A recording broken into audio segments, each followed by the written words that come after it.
He is the best known whistleblower in the world, the man who knows all the dirty secrets of Swiss banking, joining us exclusive from Zurich for his first interview after being freed from jail. We are honored to have Rudolf Elmer, former top honcho at Julius Baer Swiss Bank. He's been in jail, he's coming out and will be speaking to Headlines today for the first time about what he knows.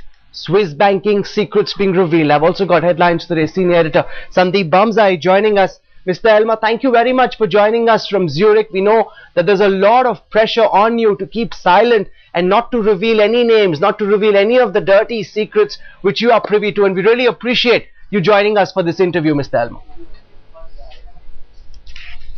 You're welcome.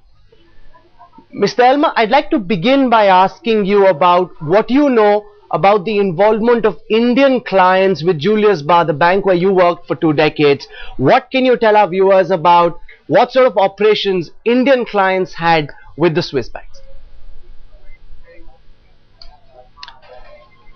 I have to mention here, I'm still under investigation, and if I'm going to talk about it, then I run the risk that I'm in prison tomorrow. But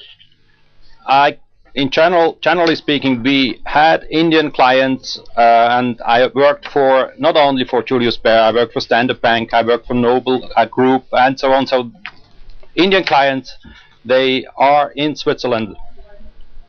Well, yes, there are Indian clients in Switzerland, but do you believe, Mr. Elmer, that the Indian government is doing enough to try and find out who these clients are, how much black money there is in Switzerland, and do you believe serious attempts are being made to try and get this money back, Mr. Elmer? My view is there is only one government which is really challenging Switzerland, that's the United States.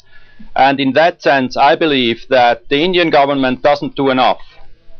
2 years ago, a man called Dr. P.K. Vasudeva, he is from the National Institute of Science in India, came up with the figure of 1.5 trillion US dollars held in Switzerland. Now, I would say it's an estimation, no one knows about it, but I believe he is not wrong. On top of it, you have to be aware of, we're not talking only about money, we also have to consider assets. They call it chattels, like jewelry, gold coins, paintings held in Swiss safes. So it's an estimation, and I think he is not far off. Mr. Elmer, in January this year, on the 17th of January, you handed over 2 CDs to Julian Assange from WikiLeaks. 7 months have passed since.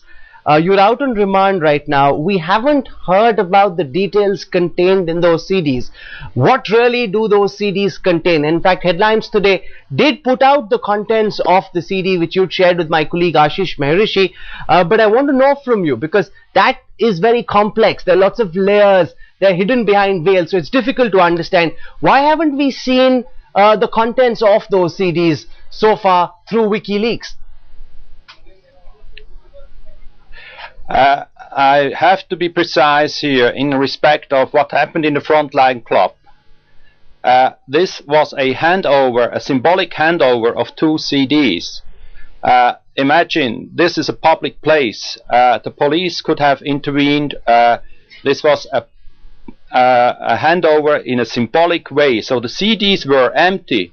More I can't say at the moment, except that Julian Assange wouldn't have turned up if there is no information.